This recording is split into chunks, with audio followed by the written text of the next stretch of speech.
Hello, everyone, and thanks for tuning in to Here Together, a podcast that's all about how we can be separated by distance and still here together.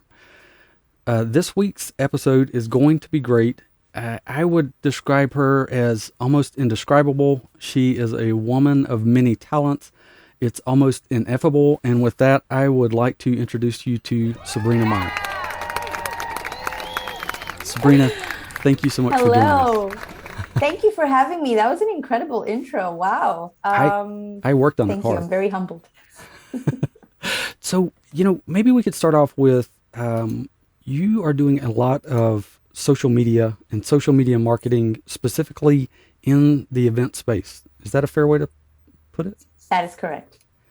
And how did you make the transition? I knew you were in hospitality and events, and that kind of morphed into social media in that realm. What do you think led to that transition? Wow. Well, it's a combination of things, really. I was always an early adopter of social media. I was one of those first few people that was sharing everything and anything on Facebook. I was checking in everywhere. I was sharing family albums.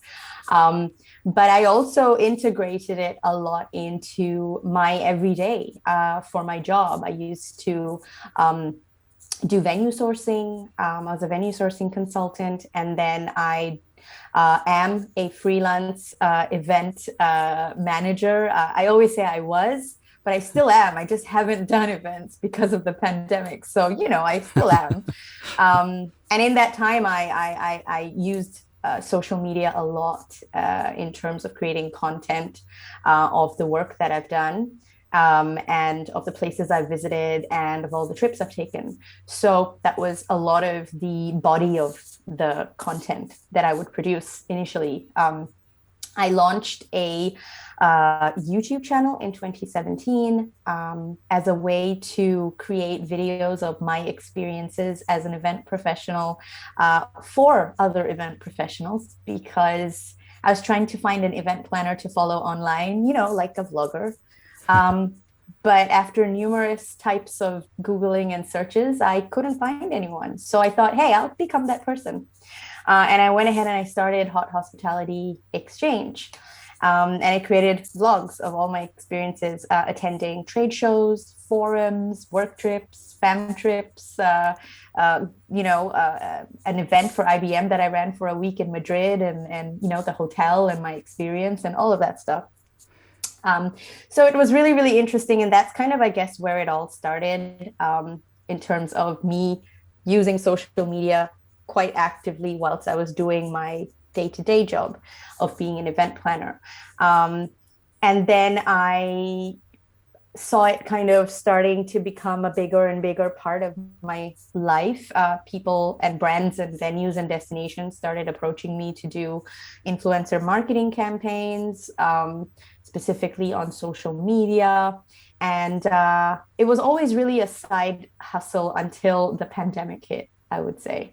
So in the last, well, now 13 months, I have fully moved into the space of social media marketing and content marketing within the events industry and the events world. I've worked with hotels and venues and destinations and suppliers in terms of helping them with content marketing for their social media platforms.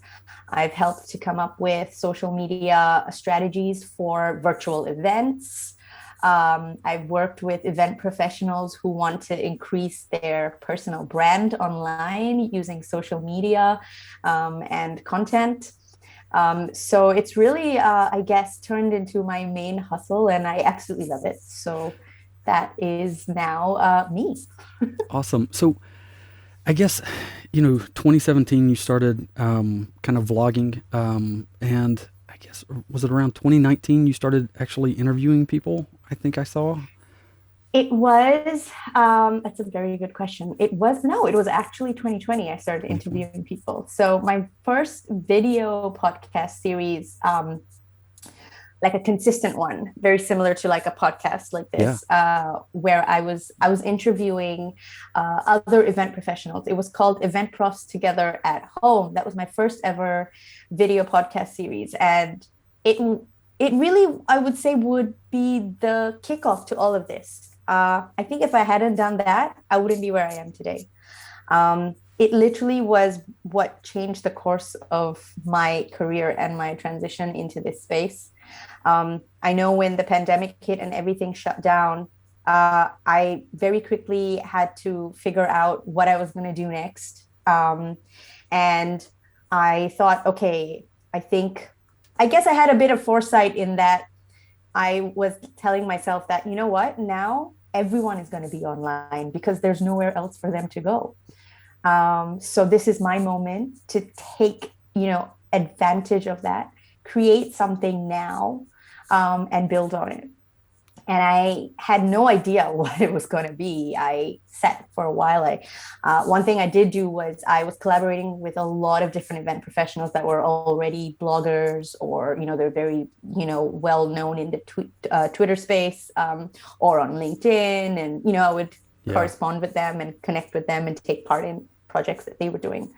But I didn't have anything of my own. And then I saw Chris Martin from Coldplay go live on Facebook. And I thought, wow, that's a really cool idea. He's going live on Facebook and he's calling it something from home. It was called Together at Home, I think it was called. And it was him performing live, and then he would pass that on to another performer, and they'd be raising funds for a charity for everyone that was negatively experiencing the pandemic, and they were helping to fund, with food and food drives and things like that. So I thought, okay, this is really cool. It'd be nice to come up with a show where, I don't know what other event planners are doing right now. Everyone is grounded. We're all kind of stuck in the same spot and place. I'd love to see what people are up to. And, I've always had a vision that my content would be global. It's not just the voice of event planners of Europe or UK. I always wanted to bring people from all parts of the globe together, especially event professionals. So I made a list of like my top 30 event professionals that I admire that I might not know. And that I would reach out to them and I would ask them all the same 10 questions. And I would call it EventProfs Together at Home. And it would have nothing to do with events. It would just be, how are you? What are you up to? How are you managing in the pandemic? What are the tips you can give for mental health? Just kind of the questions that other people would find, or other event professionals would find helpful. And it was a real point of view kind of perspective. So that was amazing for me. I connected with some incredible event professionals like Julia Solaris and Nguyen, Juliet Tripp, Ashanti Bentildu, so many event professionals, Dalia Gazar, and they were all, and I guess we all as event professionals were just happy to speak to another event professional and do something. Everyone was missing Definitely. everyone, and it really was a time where they're like, yeah, absolutely, let's do it. And I really do truly believe that because of that, it led me to my first virtual moderator gig, which was a massive one, albeit it was being like thrown into the deepest corner of the pool, which was moderating for Event MB alongside Julius and Miguel Neves. So that was pretty spectacular. Pretty big deal there. Yeah. Yeah. So, and that was a great lead in, because my next question was, how do you think your vlogging and your transitioning into interviewing has actually perhaps put you ahead of the game for virtual moderation versus in person? Because I see some of the events that you've done recently, not just as moderation, but you're almost emceeing. I think, what was the Evolve 2.0? There may have been three MCs or moderators, one per track, and I want to unpack that later. But what do you think of your prior experience, or of you testing the grounds early on in 2017, helped you most as everything went digital? I think the fact that I was already very much adopted to the platform. I was already very comfortable in the space of speaking and presenting myself online and relaying messages visually. Not everyone is comfortable in the space of video. Yeah. It's something that a lot of people sometimes try to avoid. If you mention visual content, they're always like, yeah, I'm trying to get more confident on doing videos and I'm not sure, you know. But it was never a problem that I had, which I'm not trying to blow my own trumpet or anything. I just never had a problem being that person presenting. I was always the group member that my team picked to present the presentation at projects in school. Like, don't worry, you know, everyone would be like, I don't want to do it. And he's like, don't worry, Sabrina will do it. And I was like, yep, I'll do it. You know, so I never had that problem or that issue. And I knew very early on, you know, that video was a big deal and it was going to become a big deal and it was going to be even more important as the days went by. But I also knew that video was the best way to tell your story. It was the best way to convey a message. It was the best way to really gather anyone's attention and engage, whatever the purpose might be. So I guess from that sense, the vlogging and the video content put me ahead of that curve. And the fact that I guess also the format of how I was doing everything, I wasn't someone that necessarily was filming everything, but I would also put myself into the videos like I was the presenter and I was showing you around and here's my hotel room. I'm doing a hotel room tour on my Instagram live, you know? Yeah. So that's kind of made me very comfortable in this space. And I think that's probably got a lot to do with the segue into virtual moderation, because that is, I guess, one of the biggest things, you know, being able to present clearly, and being able to relay the messages and deliver that engagingly to an audience. And so that's definitely something that set me up for that. Nice. Well, so yeah. So when you look at that and you think about the events that you've done, you know, over the last year, the one that was most interesting to me was Evolve 2.0, primarily because there were three MCs, three moderators, one per track. Yeah. And it falls in line with something that I've said to a lot of clients over the last probably 6 months as people look at going to hybrid, and some of my clients have. They think that they're going to have one MC and they're going to handle it all. And, you know, even with a 1 day summit, let's say one track, 1 day summit, you've got in-person attendees, you've got digital attendees. I don't even know that that's true. You know, I try to encourage them to have one for the digital audience and one for the in-person audience. Do you think there's going to be a greater need for more moderation, more moderators as these events start hitting multiple, you know, omni-channel and other audiences?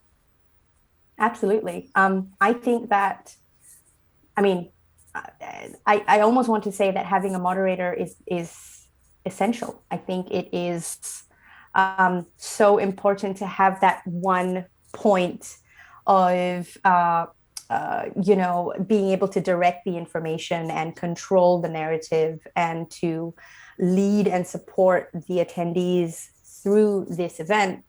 You know, it's not going to happen on its own. And I think that having a good moderator for a virtual event is definitely key and essential. And it should actually become the norm, I want to say.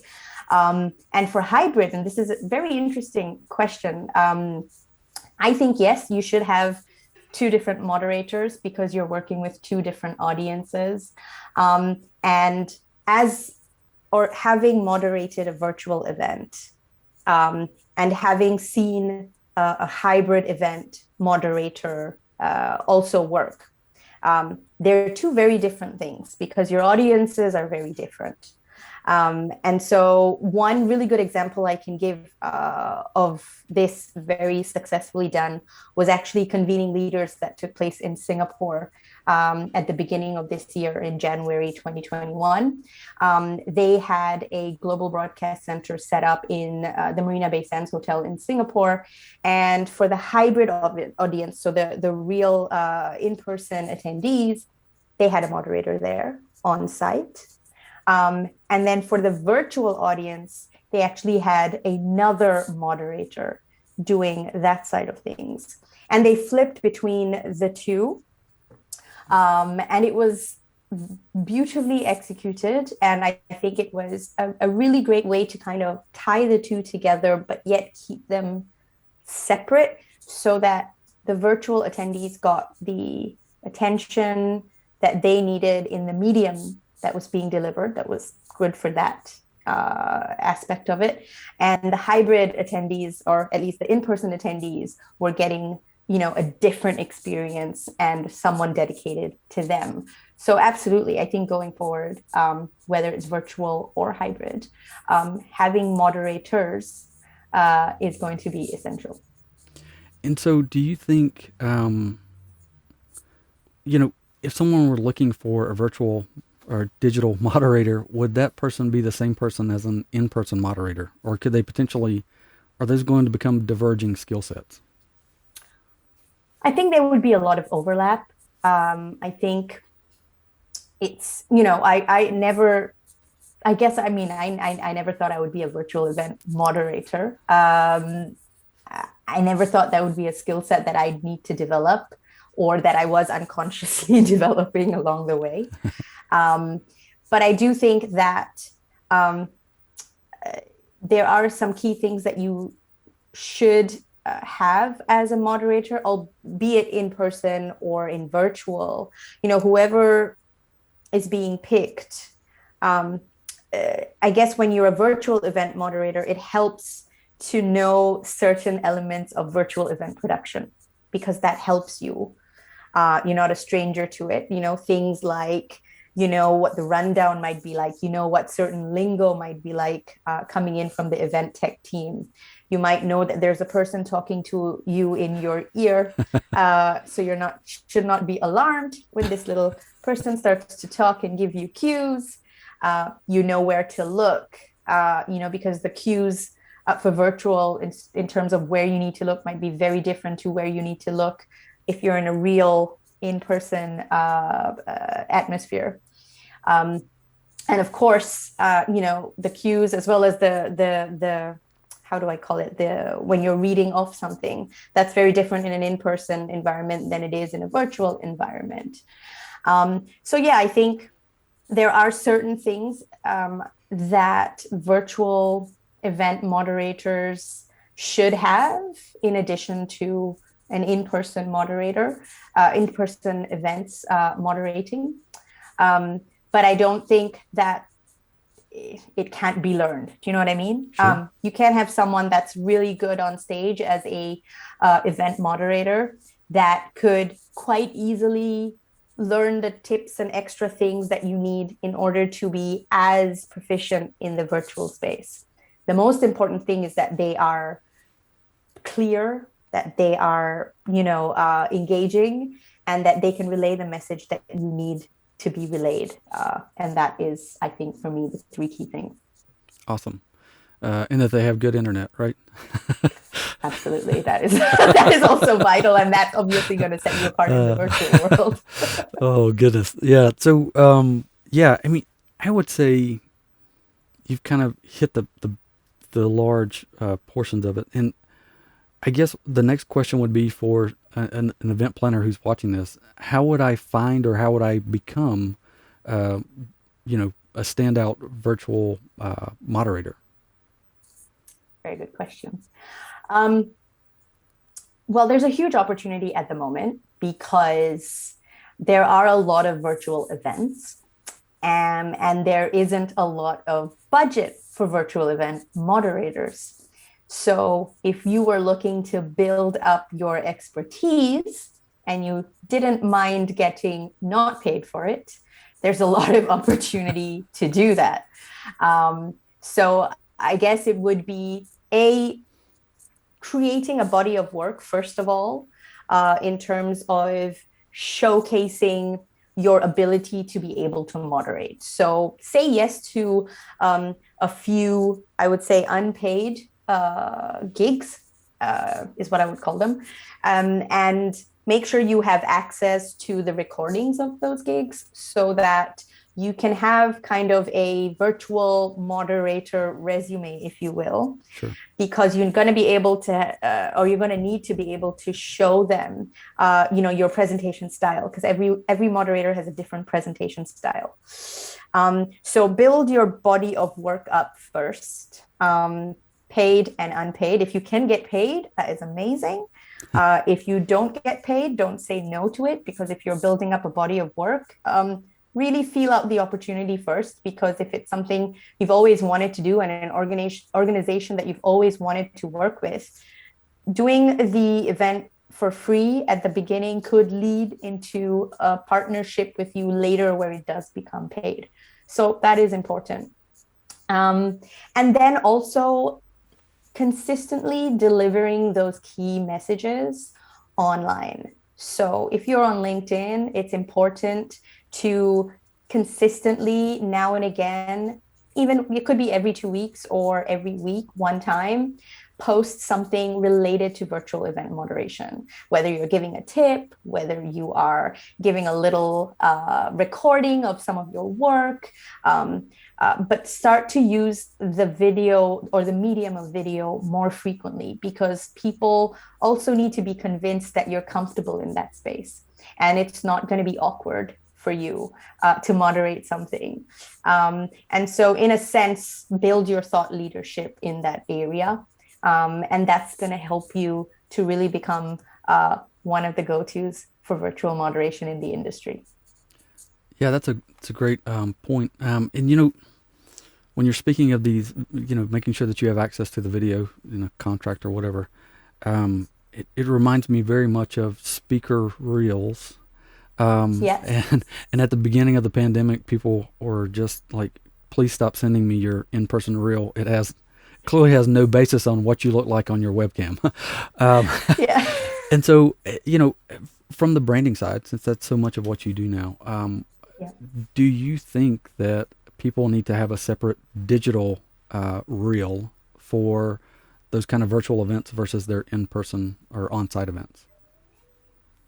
I don't think so. I think that I think real examples of you moderating are a lot more valuable than you coming up with something on your own, if that makes sense, in this specific context. So if you wanted to get virtual event moderator jobs, then they're going to have to see, or they're going to need to see you in that role.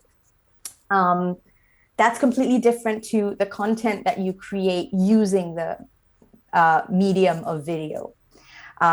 If you're someone, for example, that wants to start doing a series, like a video podcast series like me, where you interview different people, that's a great segue into having like a bank of content where people can see you interviewing other people, so they have an idea of how you might facilitate a Q&A.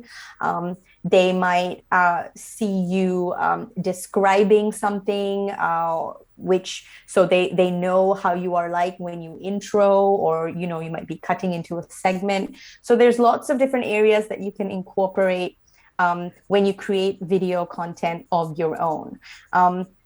And that's only and those are the things you should do if you want to build that bank. But you kind of doing one-off videos like IGTVs or, vlogs and all of that, that's not necessarily going to contribute to your video, like virtual moderator gig content. Okay, so while we're on the topic of, branding and some of those things, I might have your website up. And I definitely love the yellow. I think I might have mentioned that before. Thank Nice, you. bright, subtle little marks with your shoes that even match. Can you tell us a little bit? There are multiple things going on here. LinkedIn training, I obviously love that. I think you still have a 20-minute or series with someone on LinkedIn. I do. What are the things that people can find here because I know that there's a new one that's coming soon on here that I'm dying to know more about myself. Yeah, so my color is yellow. Anyone that knows me or knows about me, that's the color I'm associated to. It's a color that I absolutely love. They were my wedding colors. They're the colors in my son's room. Yellow is a color that I really, really resonate with, and it's also the color of prosperity and positivity. Two things that I'm very, very, big on and that I value. And I'm all about keeping the online space a very positive one. My content is always very positive, and I always try to put that through everything that I do. So that's the yellow. And now my website, actually, it's a good time you caught me, because this is actually revamped. It looked not like this about 2 weeks ago, but I have been working on my website because, as you know, a lot of us have changed in the last 12 months. So I wanted to reflect that in my website. And it's still a work in progress, but it is definitely up to date as of today in terms of what I'm doing. So a big part of me is online visibility, brand marketing. And my thing is helping individuals and brands and businesses to optimize their online visibility and to use the space or medium of social media to do that. So the two social media platforms that I would say have really transformed my career personally have been LinkedIn and Instagram. So a lot of my focus is on content and content marketing using these two specific platforms, in focus, to optimize your online visibility. So to, increase your brand awareness, to drive traffic to where you need it to go, to generate revenue and income, to build a community.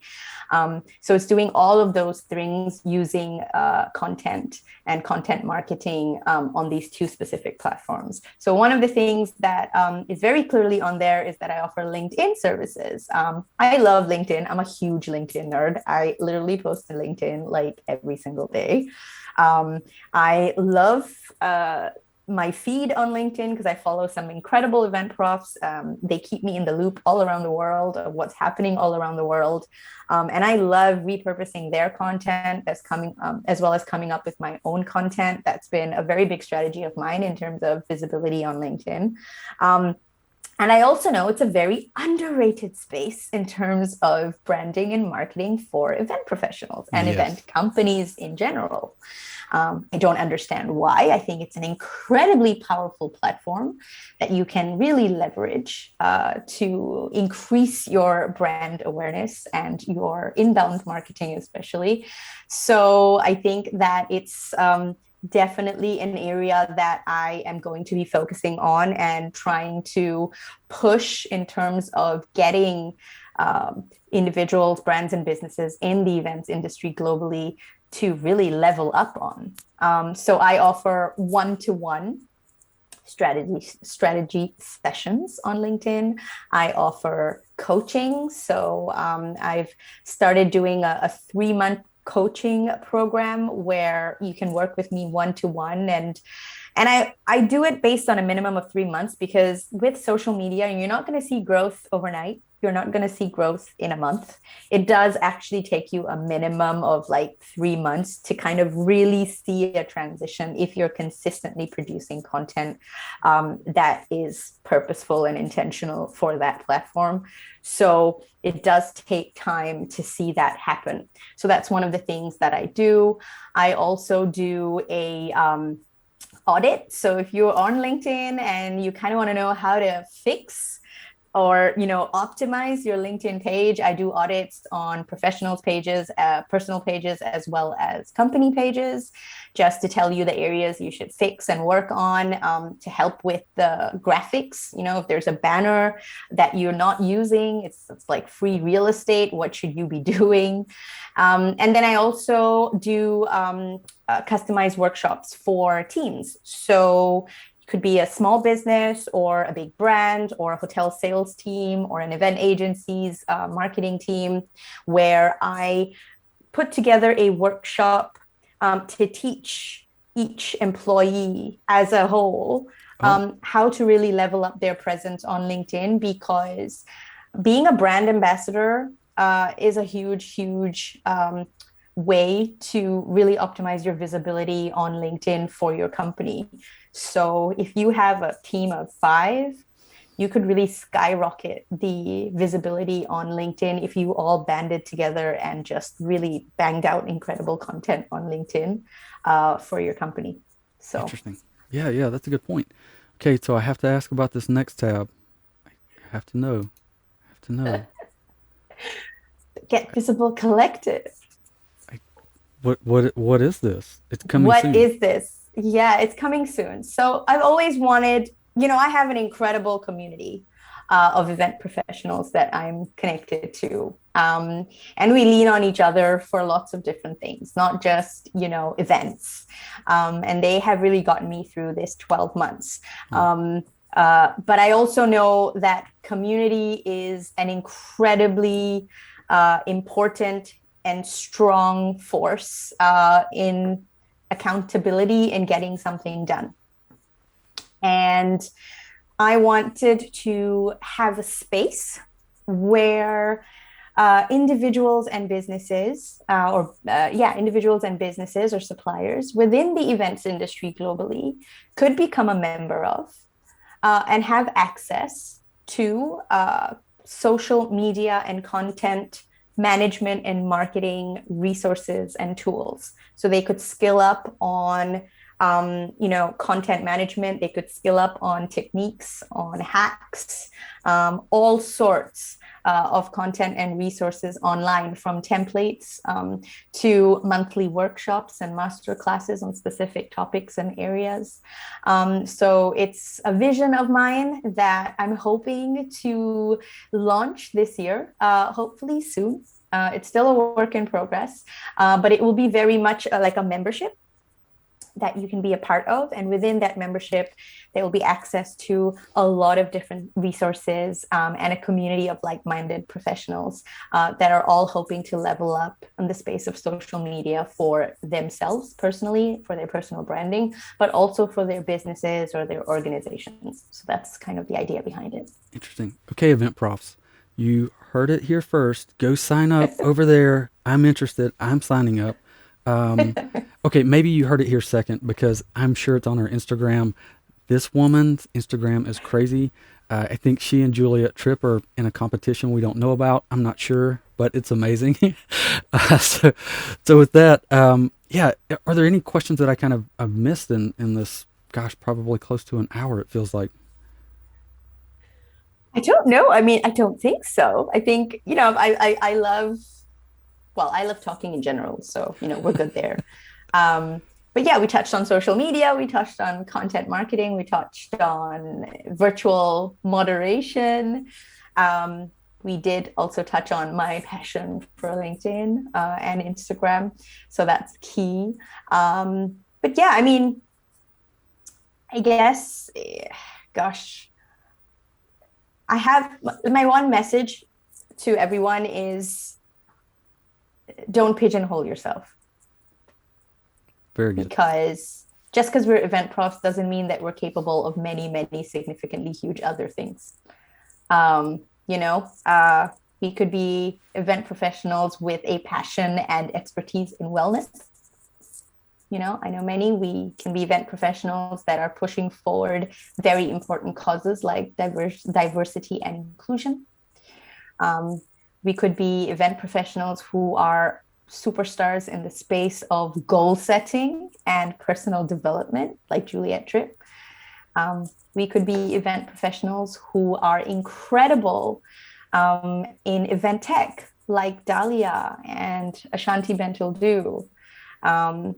We all have our superpowers. And this is a time that really allows us to have this abundance mindset of you can do whatever you want, just because, I think event prof is a superpower on its own. We all know that. But there's more to you than that. And that you should go out, explore what that is, and just own it and run with it, see where it gets you. because if I didn't have that mindset, I wouldn't be here today. Um, if you told me a year ago, actually, just a year ago, right, that I would be doing what I'm doing right now and making money from it, I would not have believed you. So you can change your path. It's a different world from the end of 2019. Yeah, absolutely. So, yeah, I mean, that is a great way to end it. I do have one question that I kind of ask everyone. Do you Yeah. have, what 3 books would you suggest that people read, event professionals read, to better themselves right now? That is a great question. And so I'm all about social media and branding, right? So I'm gonna show you books on that. And I'm a nerd, so I have them lying around in my office everywhere. So this is one of my all-time favorites, so much so I've read it a few times, which is Donald Miller, Building a Story Brand.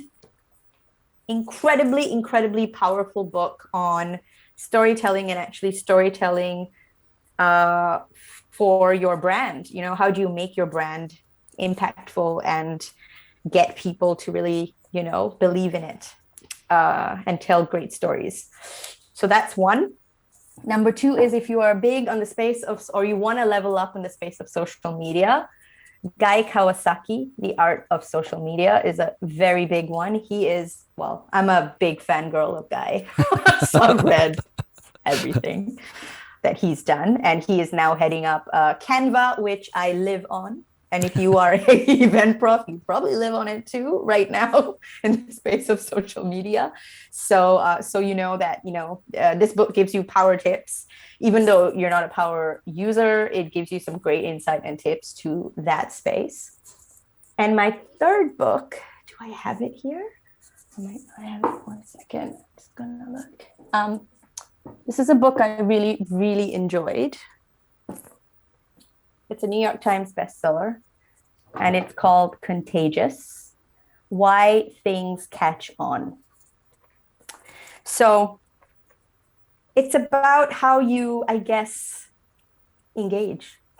It's how you engage. It's how you create engaging content. It's how you get people hooked. It's great for marketing and branding, and it's a fabulous, fabulous book. So those 3 are the ones that I would definitely recommend. But if you had to follow just one author, and you only had the opportunity to only read their book or their range of books the entire time, for me, it would be Seth Godin, who is the guru of branding and marketing. So that would be my go-to. Nice. Thank you so much. And thank you. Thank you, everyone, for watching. If you're sticking around to the end, please consider following us on LinkedIn.